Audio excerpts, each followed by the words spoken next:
You're watching Action News Now. Storm Tracker weather. Coverage you can count on. Another live look at what looks like dwindling smoke over that 25 or possibly at this point 40-acre vegetation fire burning in Butte Creek Canyon.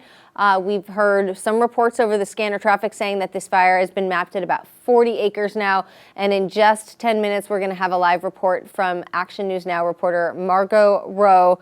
But first, Chief Meteorologist Howie Gordon is tracking fire conditions for us. Howie, you're saying the wind in that area not too terribly bad. I mean, they're about 10 miles per hour. We're at 90 degrees, humidity levels of 17%. That's not really good. The only thing I'm saying good about it is those conditions are going to deteriorate as we get hotter. So I'm hoping that we can get that fire under control before we maybe get some breezier conditions with some transitions of the highs and the lows moving in and out. And then temperatures, again, soaring back up to 105, 107 degrees, and humidity levels going down as we dry out. So conditions are as good as we've had in a while. So I hope they can get that under control. Now, as I talked about, we're going to start to heat up. Here's what we're looking at. We're looking at heat, this side over here, this side. So heat advisories, because we're looking at some temperatures to, get to places we've only been really in the month of July as we heat up to that 105 to 107 range. And that could be lead to heat-related illnesses if you're not careful when outdoors pretty much from about 10 in the morning till about 6 p.m. Okay, so overnight, dropping down into the 60s, higher elevations, again, back down into the 40s where we stayed in the 50s for a couple days. But this is what we either have to look forward to, but that's not great for fire weather. Again, hotter and then drier, lower relative humidity, lower moisture levels.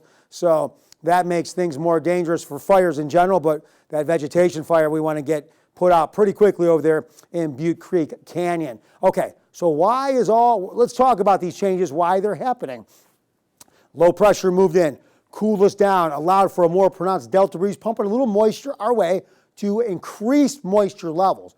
But just like that, over a 36-hour period of time, now the low's going to move off, high pressure heads our way. That's going to shut down that delta breeze. So less moisture, less winds out of the south, but we'll have some drier winds out of the north. What does that mean? Dry winds out of the north, that's dry, sinking air. That is very favorable to promote fires and more dangerous for us. So more dangerous with those dry winds out of the north. And then, again, high pressure will heat us up and pretty much going to heat us up right through Friday. And I'm talking 102, 105, maybe even 107 in some spots. And then as we get closer to Saturday, then as high pressure will start to pull a little bit away, we can start to cool back down into the 90s or closer to where we're supposed to be. Here's a look at those wind gusts. Now, again, we're going to see low pressure move out and then high pressure start moving in tomorrow, Tuesday, and by the afternoon, warming us up. That could spike up our winds. You see, they're not constant. They're intermittent gusts, but hey, we don't want wind. It's still the middle of fire season. But look at those temperatures. Again, very reminiscent of what we did almost every single day in the month of July. So as we cool down for a couple days for Labor Day weekend and holiday, we are heating back up. So I want to get that fire under control before we really heat up out here, Haley. Yeah, absolutely. You and me both. Thanks, Howie.